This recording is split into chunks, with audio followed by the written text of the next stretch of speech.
ఇప్పుడు దుగ్గిరాల సమాచారాన్ని వీక్షిద్దాం.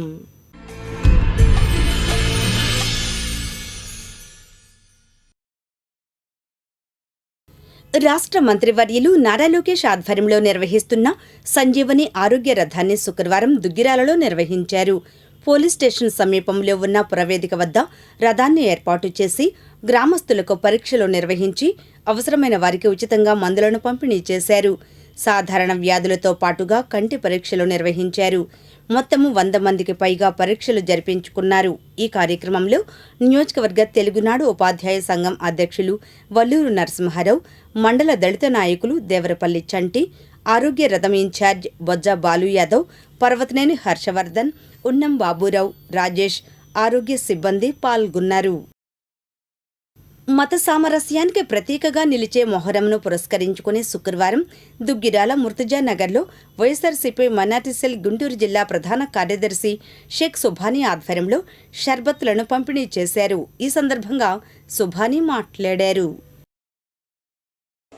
ఇస్లామియా క్యాలెండర్లో మొదటి నెల మొహరం. ఇది పండుగ కాదు, త్యాగానికి న్యాయం కోసం జరిగిన పోరాటానికి గుర్తు. 1400 ఏళ్ల క్రితం ఇరాక్లోని కర్బలా మైదానంలో ఒక విషాదం జరిగింది. ప్రవక్త మొహమ్మద్ గారి మనవడు హజ్రత్ ఇమాం హుసేన్ గారు, ఆయన కుటుంబం 72 మంది అనుచరులు న్యాయం కోసం ప్రాణత్యాగం చేశారు. ఆనాటి క్రూర పాలకుడు యజీద్ అన్యాయాన్ని, అవినీతిని వ్యతిరేకించినందుకు హుసేన్ గారిని లొంగిపోమని బెదిరించాడు. నీళ్లు కూడా లేకుండా 3 రోజులు దాహంతో ఉంచారు.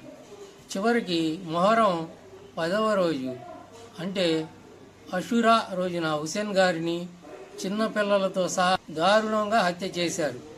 మొహరం మనకు నేర్పే పాఠం న్యాయం కోసం నిలబడడం, అధికారం ముందు తల వంచకూడదని, అన్యాయాన్ని ఎదిరించాలని, సత్యం కోసం ప్రాణం పోయినా సరే ధర్మం వదలకూడదని హుసేన్ గారు చెప్పింది అదే. శత్రువు అయినా సరే నీళ్లు అడిగితే ఇవ్వాలి అనే సంస్కారం. అందుకే మొహరం నెలలో ముస్లిం సోదరులు ఉపవాసాలు ఉంటారు, ప్రత్యేక ప్రార్థనలు చేస్తారు. అషురా రోజున పీర్లను ఊరేగిస్తారు. అది ఊరేగింపు కాదు, హుసేన్ గారి త్యాగాన్ని గుర్తు చేసుకునే విషాద దినం. మొహరం మనకు చెప్పేది ఒకటి: కులం మతం పేరుతో కొట్టుకోవద్దు, అన్యాయం ఎక్కడ జరిగినా ప్రశ్నించండి, పేదవాడికి అండగా నిలబడండి, సత్యం కోసం ధర్మం కోసం బతకండి అని సందేశం ఇస్తుంది. హజ్రత్ ఇమాం హుసేన్ గారి త్యాగం ప్రతి ఒక్కరికి స్ఫూర్తి. ఈ మొహరం మనందరిలో మంచిని పెంచాలని, చెడును తుడిచివేయాలని కోరుకుంటూ మరొకసారి అందరికీ శుభాకాంక్షలు తెలియజేస్తాం.